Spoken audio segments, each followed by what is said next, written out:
Let me ask you a question. If today was your last day on earth, what would you regret the most? Would it be the time you spent worrying about what people thought of you, the dreams you never pursued because fear whispered louder than faith? Or would it be the way you neglected the one who gave you breath, assuming you had more time, more chances, more tomorrows? I once sat beside the bed of a dying man, a wealthy, respected man. He had built empires, gained recognition, and traveled the world. But as he stared into the face of eternity, with machines breathing for him and time slipping through his fingers, he didn't talk about his accomplishments. He didn't ask for his awards or bank statements. You know what he said to me? He whispered, "I wish I had given more of my life to God. I thought I had time." He thought he had time. And so do many of us. We live like we're promised 80 years. We live distracted, disconnected, chasing things that won't follow us into the grave. Let me tell you the truth. Life is short, not because it's unfair, but because it's a test, a vapor, a glimpse of eternity. We don't own time, we borrow it.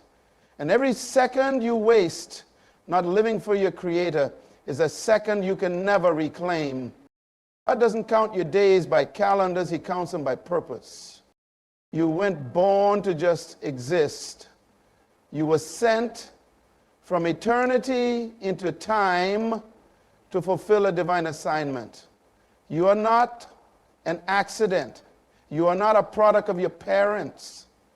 You are a product of God's intention, and your life, however brief, is meant to echo in eternity.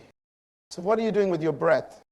What are you doing with the moments you call ordinary, but God sees as sacred? Because if you woke up this morning, it's not because you deserve it. It's because your assignment is not complete. And that means today still matters in the eyes of heaven. Have you ever walked through a cemetery and noticed the dates on the tombstones? 2 numbers, a birth date and a death date, separated by a simple dash. Just a line. And yet that tiny dash represents an entire life. All the laughter, all the tears, the dreams, the regrets, the triumphs, the mistakes, the prayers whispered in the dark, everything reduced to a single line. That's how brief life is. We don't live in centuries, we live in moments. And the sobering truth is this: you and I are not here to stay. This life, as real and as heavy as it feels, is not a permanent residence. It's a temporary assignment, a training ground, a test, a bridge between eternity past and eternity future. The problem is, many people are living like they're going to be here forever. They build their identity around careers, titles, possessions, and popularity, not realizing that all of it is temporary scaffolding. And when life ends, and it will, none of that scaffolding will go with you. When you rent a hotel room, you don't start remodeling the walls or installing new floors. Why? Because it's not your home. It's temporary. You're just passing through. That's exactly how we ought to see life. Earth is not our home, it's our hotel. Our time here is not ownership, it's stewardship. What if I told you that this short stay on earth is not about comfort, but preparation?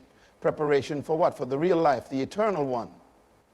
And how you live this brief assignment determines the rewards, responsibilities, and recognition you will receive in the life to come. You see, God did not place you here to merely exist, make money, pay bills, and die. He placed you here to carry out a specific purpose for a specific time in a specific generation. Every breath you take is borrowed. Every heartbeat is leased. You are not the owner of your life, you are the steward of it. That changes everything. Because if life is temporary, then every choice matters more than we realize. How you spend your time, who you serve, what you give your energy to, it all becomes a reflection of how seriously you take your assignment. There are people chasing pleasures that won't last, investing in things that won't matter, and ignoring the one who sent them. Imagine being sent on a mission and forgetting why you were sent. That's what many are doing, living distracted, consumed by the temporary while neglecting the eternal. Think about it. If you knew you only had 30 days left to live, how would your priorities change? Who would you forgive? What conversations would you have? What prayers would you finally pray? What habits would you break? Why wait until death is near to start living like life matters? The Bible calls us pilgrims, travelers, passing through. You don't unpack in a place you weren't meant to stay. So why do we plant our identity in things that are fading? You are not your car. You are not your job. You are not your social status. You are an eternal spirit on a temporary mission from heaven. Life is not just short, it's sacred. That means each day is a divine opportunity, and wasting it is a form of rebellion.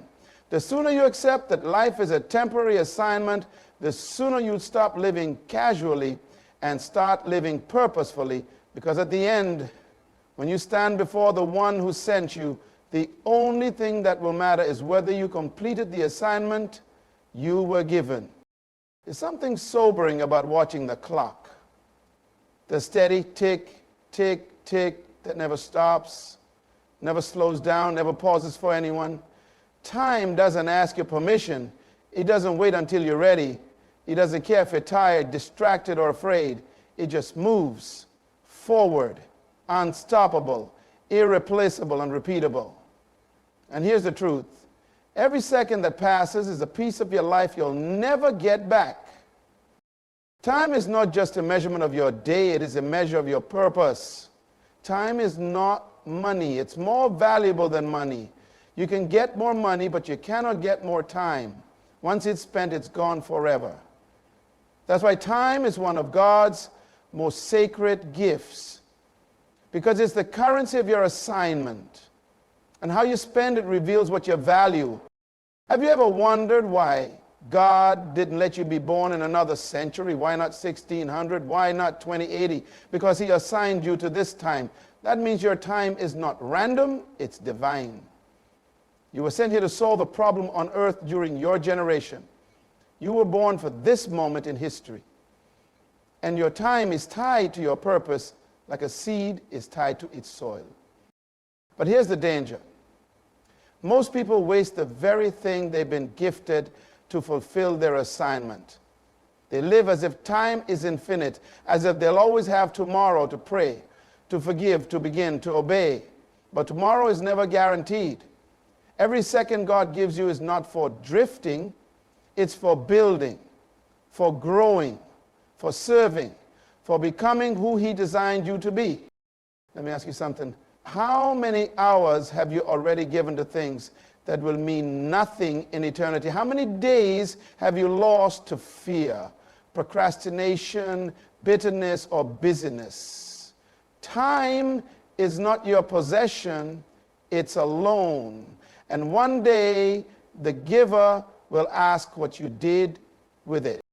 When you understand that time is a gift from God, you stop treating it like it's cheap. You stop wasting your days on meaningless arguments, toxic relationships, and mindless distractions. You start living with urgency, not panic, but purposeful urgency. Because when you know your time is limited, you value every moment as holy. Jesus said, I must work the works of him who sent me while it is day. The night comes when no one can work.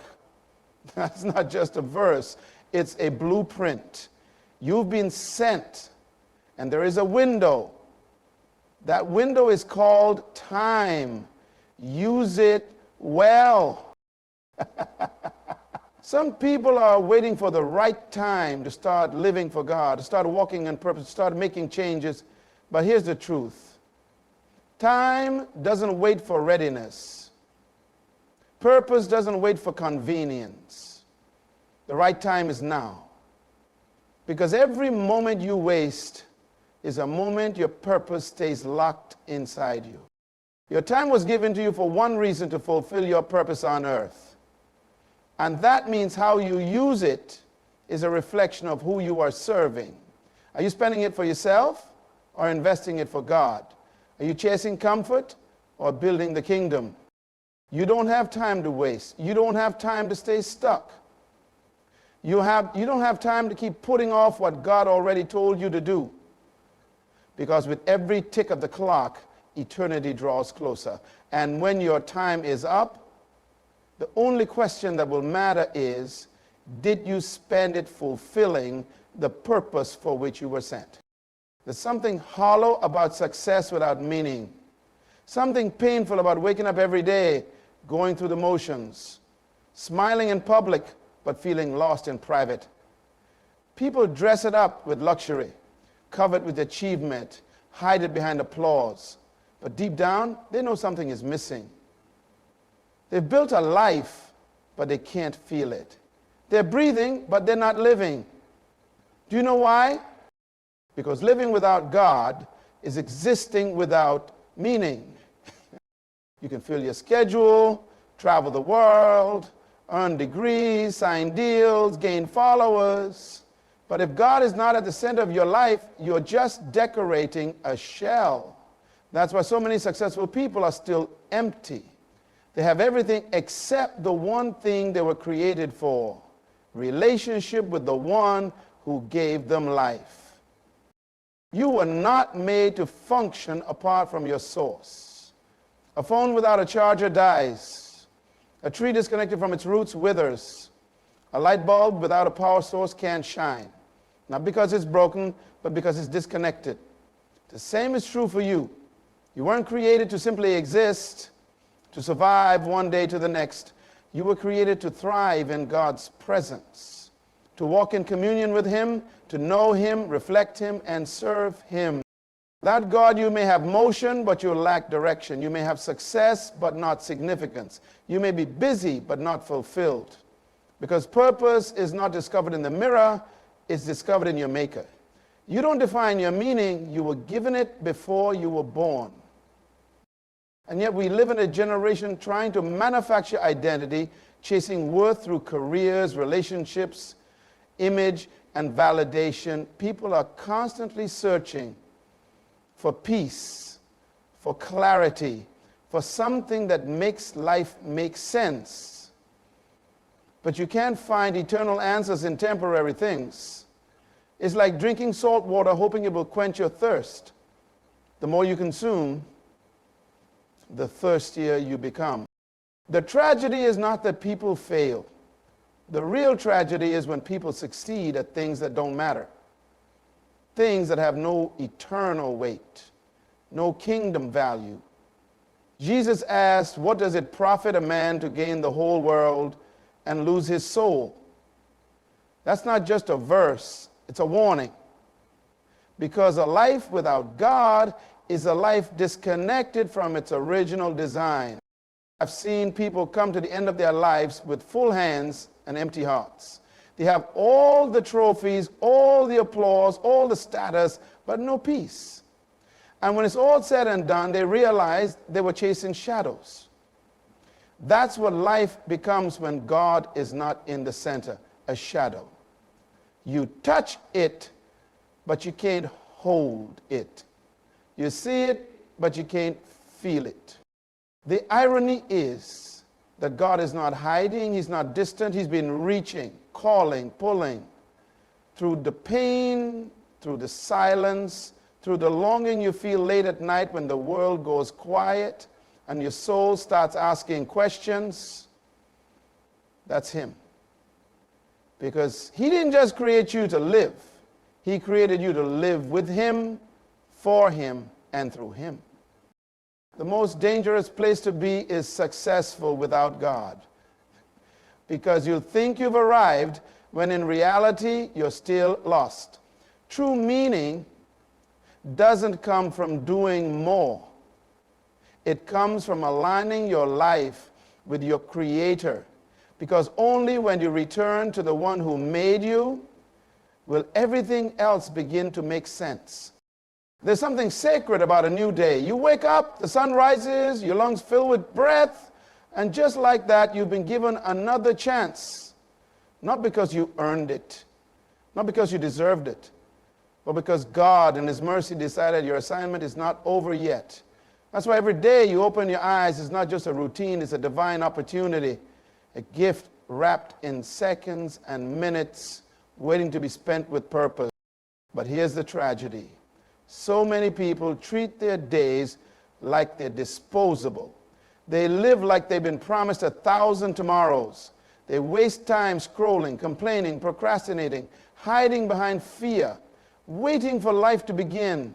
Meanwhile, purpose sits on the shelf, untouched, neglected, waiting to be activated. The truth is, you don't find purpose by accident. You fulfill it by intention.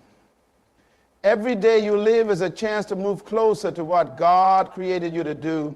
Every day is loaded with kingdom potential. But if you don't recognize it, you sleep through the very moments heaven wrote into your story. God never gives you a day without a reason. If you're still here, it means there's still something in you that this world needs. You were designed to make a difference, to reflect His nature, to build something eternal. But purpose doesn't happen in the future, it happens today. It happens in the ordinary, the unseen, the small decisions you make when no one is watching. It's in the conversation you choose to have, the forgiveness you decide to give, the step of obedience you take even when it scares you. Let me tell you, the enemy doesn't fear a person who goes to church. He fears the one who wakes up every morning determined to fulfill God's purpose that day. Why? Because that person is dangerous to darkness. That person doesn't need a platform to make an impact. That person understands that destiny is not a destination, it's a daily decision. Too many people are waiting for someday to start living for God. Someday when I feel ready. Someday when I'm not struggling. Someday when the timing is better. But someday is the language of delay, and delay is the enemy of destiny. God works through now, through today, through your willingness to say, Lord, I may not have it all figured out, but I give you this day. Use it. Even Jesus, while walking the earth, moved with urgency. He said, I must work the works of Him who sent me while it is day.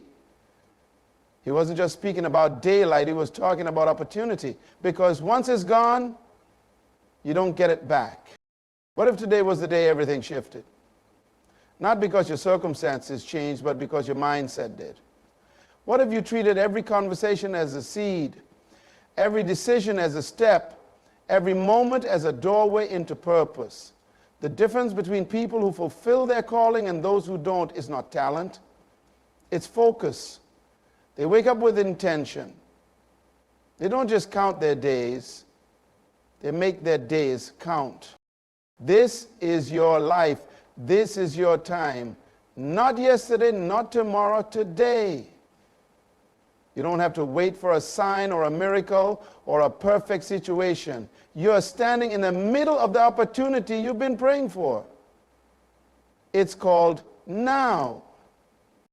We live in a world where everything fights for your time, your phone, your job, your friends, your problems, your dreams, your doubts. And yet in all the noise, there's one voice we often push to the background, God's. Not because we don't care, but because we keep telling ourselves, I'll make time for Him later. But let me tell you something that might just change your life. You don't find time for God. You were created for Him. He doesn't fit into your schedule. He is the reason you even have one. Your breath, your heartbeat, your ability to move, think, and speak, none of that is yours by right. It's a gift. And that gift came from Him. that means God doesn't just deserve your time. He owns it. He is not an appointment to be penciled in. He is the source from which every other thing flows. The dangerous mindset of our generation is believing that God is an add-on, something we do after we've done everything else. We give him the leftover minutes of tired nights, the occasional prayer when we're desperate, the short verses we read while scrolling. But God is not your backup plan. He is your beginning, your sustainer, your very reason for being. You weren't created just to work, pay bills, and hope for peace. You were created to walk in daily fellowship with the King of Glory. And when that relationship is neglected, nothing else feels right. You can be surrounded by people and still feel empty. You can achieve success and still feel unsatisfied. Why? Because your spirit was designed to connect with its creator, and nothing else will fill that space. Imagine a fish trying to live outside of water. It may flop around, survive for a moment, but it can't function.